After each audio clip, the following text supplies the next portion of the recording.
खोर्धा जिला बालुंगा आरएमसी अधीन काशीपुर नंबर 2 सेवा समवाय समिति आज चलित वर्षर धान मंडी उद्घाटित हो जाइए।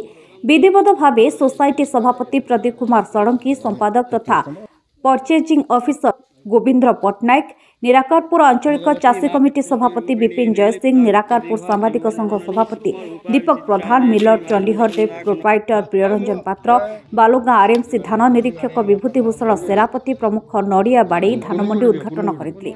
अन्यमानक मध्य सांबादिक विक्रम केशरी साहू, डायरेक्टर दंडपाणी दलई, कृष साथी माधव पाटजोशी, समिति कर्मचारी संगीता महापात्र, चाषी बलराम राउतराय, नृसिंह राउतराय, गोदावरी पाइकराय प्रमुख उपस्थित थे।